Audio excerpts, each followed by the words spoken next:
I was stopped at a red light when I saw her, thin shoulders hunched against the cold, one arm wrapped around a small child, the other trembling as she held out a paper cup. For a second, my mind refused to accept what my eyes were telling me. Then the child looked up and the world cracked open. Those eyes were the same eyes I had kissed 1,000 times before school. My daughter was begging on the street. If you believe stories where pain turns into strength and silence becomes justice, subscribe to Silent Revenge Story, share this video, and press the bell icon so you never miss what comes next. I don't remember parking the car. I don't remember crossing the road. I only remember her voice, smaller than I ever knew it could be, saying Abu, like she wasn't sure I was real. The child clutched her coat, a coat too thin for winter, and buried his face into her side. I could smell the city on them, dust, cold metal, hunger. My hands shook as I pulled her into my chest, and she didn't cry. That hurt more than tears. She tried to smile. "We're fine," she said, the way she used to when she scraped her knee as a child. But her cheek was bruised, yellowing at the edges. I lifted her chin gently, and she flinched before she could stop herself. That flinch carved something permanent into me. We sat on the curb. Cars passed. People stared and then looked away. I wrapped my coat around her and the child, feeling how light she had become, like a promise someone had broken too many times. She told me in pieces as if the truth were glass and she was afraid to bleed if she held it all at once. Her husband had lost his job. Then he lost his temper. Then he lost his shame. Words turned into hands. Hands turned into nights she couldn't explain. He took her phone. He took her money. He took the door off its hinges so she couldn't hide.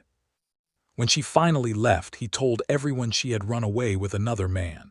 He told her family she was greedy, ungrateful, unstable. Doors closed. Friends went quiet. Rent went unpaid. She slept on buses, then on benches. She begged because the child's cries were louder than her pride. I wanted to stand up and scream. I wanted to tear the city apart brick by brick until it gave her back the life she deserved. But she put her hand on my wrist. "Please," she said, "don't make it worse." The way she said it told me how many times worse had already become. We went to a cheap cafe. She barely touched the food. The child ate like he had learned not to expect a second chance. I watched my daughter watch him, counting his bites, her eyes apologizing for things that were never her fault. Every scrape of a spoon against a plate felt like an accusation of my absence, of my trust, of the day I shook a man's hand and called him family. When I dropped them at a shelter that night, she squeezed my fingers hard like she was afraid I'd disappear. "I didn't want to shame you," she whispered. "Shame." The word sat between us like a blade. I promised her I wasn't going anywhere. I meant it. But as I drove away, the pain didn't stay behind. It moved in with me, unpacked its bags, and waited quietly for what came next. The next morning, I went to the place she had been standing when I found her. I don't know why. Maybe I needed to see the world that had swallowed my daughter whole. The street looked ordinary in daylight, almost cheerful. A fruit seller laughed with a customer. A man argued over parking. Life moved easily, without noticing the stains it left behind.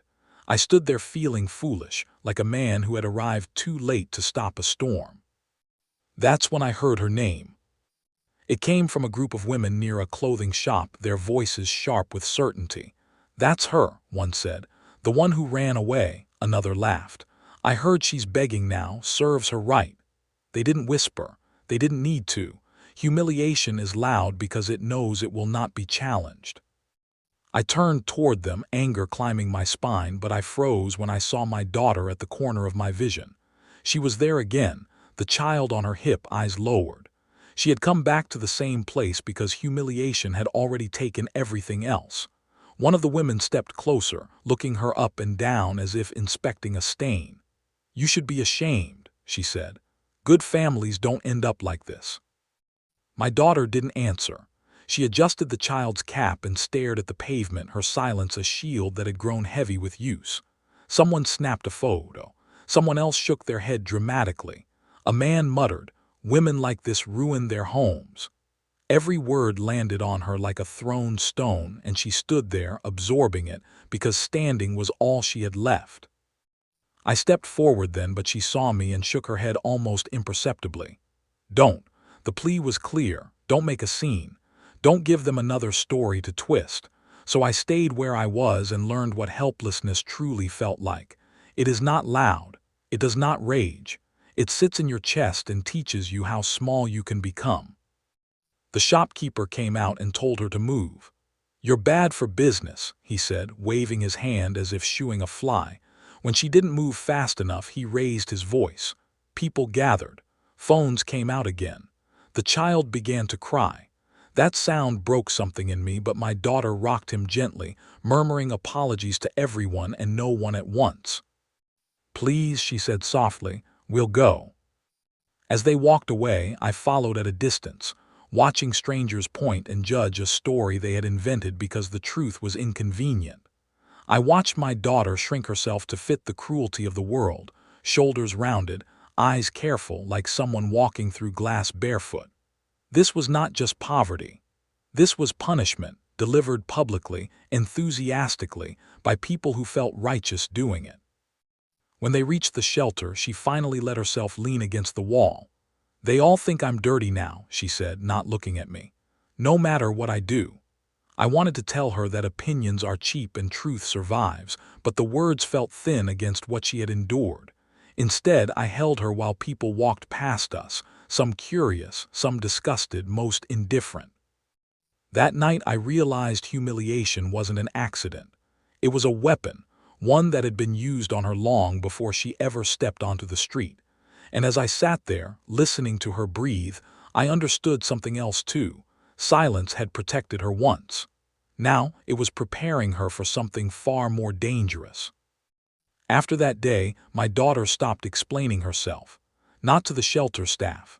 Not to distant relatives who suddenly remembered her number just to ask questions that felt like traps. Not even to me. Silence became the room she lived in, a place with no windows where nothing could be taken from her because nothing was offered. I watched her fold into it carefully. The way someone learns to walk around an old wound. I wanted to fight the lies. I wanted to call her husband's family, to shout the truth into every ear that had been poisoned. But every time I tried, she shook her head. "They won't listen," she said. "They never did." The calm in her voice scared me more than anger would have. It was the calm of someone who had learned that words cost too much. Days turned into weeks. I brought clothes. I brought food. I brought small toys for the child, who learned quickly to smile at me with gratitude far beyond his years. At night, when the shelter lights dimmed, my daughter sat on the edge of the bed and stared at the wall, counting breaths like steps. Sometimes she flinched in her sleep. Sometimes she woke with a hand raised, as if expecting a blow that never came. Silence followed her even into dreams. People assumed her quiet meant guilt. Rumors grew bolder. If she were innocent, she'd defend herself, they said. Look how she hides. Silence, I learned, is often mistaken for surrender. But it is. It's a gathering of strength so deep it looks like emptiness from the outside. One afternoon, her husband came to the shelter. He didn't come inside. He didn't need to. He stood across the street, leaning against a car, talking loudly enough for everyone to hear. "I just want my child," he said, performing concern like a skill he had practiced. "She's unstable. She left me. Look at how she lives now." Heads turned. Whispers sparked. He smiled at them like an actor receiving applause. My daughter saw him and went still. The child pressed into her chest. I felt the old fury rise, hot and reckless, but she touched my arm, grounding me. She didn't look at him. She didn't speak. She picked up her bag and walked back inside, every step measured, as if the ground might collapse if she moved too fast. He laughed when she disappeared, satisfied with the damage he had done without lifting a hand. That night she finally spoke, not about him, about the future. "I want to work," she said. "I don't want to beg anymore." Her voice was steady, but her eyes were fierce in a way I had never seen. Silence had not hollowed her out. It had sharpened her. We made a plan, small, quiet, careful, childcare. A job that paid little but paid honestly. A room she could lock from the inside. She didn't tell anyone. She didn't announce her intentions. She moved like a shadow, rebuilding piece by piece while the world remained convinced she was broken. And in that stillness, something shifted.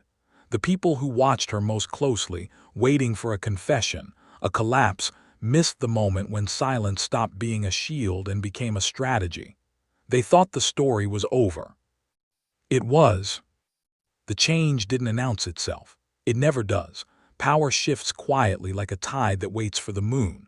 My daughter found work at a small tailoring shop that paid her by the piece. Her fingers, once shaking, learned their old confidence again. Stitch by stitch, she earned enough for a tiny room with a door that locked and a window that faced the morning. The child learned the names of colors from spools of thread: blue for calm, red for brave. She stopped coming to the street. People noticed. Some said she had disappeared, as if relief were proof of guilt. Her husband noticed too. He called the shelter, then my phone, leaving messages that slid between threats and apologies. She didn't listen to them. She changed her number. Silence stayed with her, but now it stood behind her like a guard. The shop owner saw her work and trusted her with more. A neighbor watched the child in the afternoons for a small fee. My daughter's back straightened. She began to sleep through the night. When she laughed, softly at first, it sounded like a memory returning home. This was power, not loud, not cruel, but undeniable. Then the rumors began to stumble. Someone saw her paying rent. Someone saw the child in clean clothes holding a book. The same mouths that had called her dirty now paused mid-sentence. Stories require evidence, and hers no longer matched the lie. People grew uncomfortable. They always do when reality refuses to play its part. Her husband's performance faltered. Without her visible suffering, his concern looked thin. He showed up again, this time demanding. "You're keeping my child from me," he shouted across the street. She stood in her doorway and listened until he ran out of breath. Then she spoke, calm and clear. "If you want to see your child," she said, "do it the right way." She closed the door. I watched from my car, heart pounding. He pounded the door once, twice, then left. The neighbors watched too. They saw who shouted. They saw who stood still. Power had shifted hands, and it showed. We visited a legal aid clinic in the evenings. Paperwork stacked up. Dates were circled. Evidence was gathered quietly. Hospital records, photos she had never shown anyone, messages he had sent when he thought no one would read them. Each document felt like a brick placed carefully on a foundation he didn't know was being built. The tailoring shop expanded. My daughter trained 2 other women. She was paid more. She saved. She opened a small account in her name. Independence looks ordinary until you realize how hard it is to take back once it's been stolen. People began to greet her again, not warmly, yet, but cautiously, like they weren't sure which version of her they were allowed to see. She greeted them back without explanation. Power doesn't need to justify itself. One evening, as we walked home, she stopped and looked at the street where I had first seen her begging. "I don't hate them," she said. "I just don't belong to their story anymore." The child tugged her hand, eager to run ahead.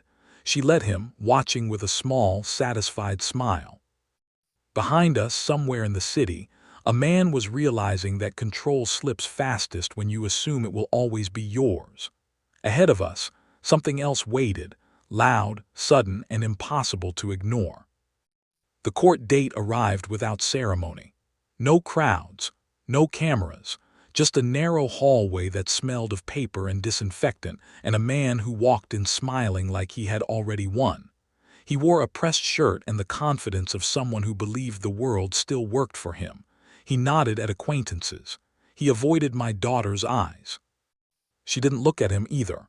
She held her child's hand and waited. When the hearing began, he spoke first. He painted himself as the patient husband, the abandoned father. He talked about stress, about misunderstandings, about a wife who lost her way. He spoke smoothly, as if truth were something you could polish until it shone. Heads nodded. Pens scratched. Then it was my daughter's turn. She stood, her voice didn't shake. Silence had trained it well. She didn't argue his story, she replaced it. One document at a time. Medical reports with dates he couldn't explain. photos that showed patterns. Not accidents, messages printed and highlighted, his words reading differently in black and white. The room changed temperature. His smile thinned. The judge asked questions. He answered too quickly, then too slowly. Contradictions surfaced. The confidence leaked out of him like air from a tire. When the child's counselor spoke about fear responses, about learned silence, he stared at the table. The performance was over. The decision was brief: custody to my daughter, supervised visitation only, mandatory counseling. A warning delivered calmly and recorded permanently. He stood there, stunned, as if the world had broken a promise it never made. Outside, he exploded. Accusations, insults. He called her cruel, he called me manipulative. People stopped to watch. Phones came out again. He raised his voice, hopping volume could still be power. My daughter waited until he finished. Then she did something that ended it. She said nothing. She took her child's hand and walked past him, past the starring faces, past the old stage where humiliation used to perform. The silence that followed her was heavy and public. It wrapped around him instead. Without an audience that believed him, he looked exactly like what he was, a man shouting into air. The story spread fast, not the version he liked, the real one. People whispered with different expressions now. Apologies came disguised as concern. Invitations appeared where doors had once closed. My daughter accepted none of them. Revenge had arrived, but it wasn't loud. It was accurate. The tailoring shop received new orders. A local paper ran a small piece about women rebuilding their lives. No names, no drama, just facts. He saw it. He called again. She didn't answer. One evening he tried a different approach. He sent a message asking to talk for the child. She replied once formally, referencing the court order. The language was clean, final. It landed harder than any insult. Shock is not just surprise. It's the moment you realize the rules you relied on no longer apply. I saw it in his eyes weeks later when he passed us on the street and looked away first. The power he had borrowed from lies had been reclaimed by truth. And as satisfying as that was, the final measure of justice hadn't arrived yet. It never ends with the fall. It ends with what rises in its place. Time did what courts and arguments never could. It settled the truth into places where it could not be argued away. My daughter built a life that no longer needed to look over its shoulder. The tailoring shop became a small business of its own. She hired women who knew the language of fear and the grammar of survival. They worked quietly, steadily, turning cloth into income and dignity into habit. Her child grew taller. He laughed easily. He stopped flinching at sudden noises. When supervised visits happened, he returned calm, not confused. Boundaries clear, enforced, did what anger never could. They taught him what safety felt like. They taught her that love does not require endurance of harm. People adjusted their memories. They always do. Those who had judged her now praised her strength as if it had appeared overnight. She accepted the compliments with the same calm she had learned in silence. She didn't correct anyone. Justice doesn't need witnesses once it's done its work. Her husband drifted to the edges of the story. Counseling turned into missed appointments. Missed appointments turned into excuses. The court noted patterns. Consequences followed. Nothing dramatic, nothing cruel, just the steady application of rules he once thought were for other people. One afternoon we walked past the old street again. A new vendor had replaced the shop that used to shoo her away. The city looked the same, but it felt different. She stopped, watched people pass and breathed deeply, like someone testing air after a long illness. "I don't feel angry here anymore," she said. "It's just a place." At home, she framed a simple certificate, her business registration, and hung it by the door, not as a trophy but as a reminder. The child asked what it meant. "It means we're safe," she said.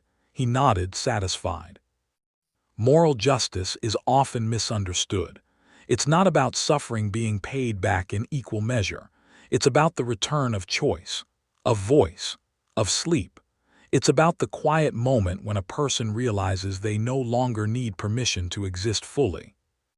I watched my daughter host a small dinner for her coworkers. Laughter filled the room. Food ran out. Plans were made. Ordinary things stitched together into a life that held. She caught my eye and smiled, no apology in it, no fear of being seen. Later that night, she thanked me for not forcing her to fight before she was ready. Silence gave me time, she said. Power gave me protection. Truth gave me freedom. As I left, I understood the shape of the story at last. Pain had found her. Humiliation had tried to define her. Silence had guarded her. Power had returned to her hands. Shock had ended the lie. And justice, real justice, had arrived without needing to announce itself. It simply stayed.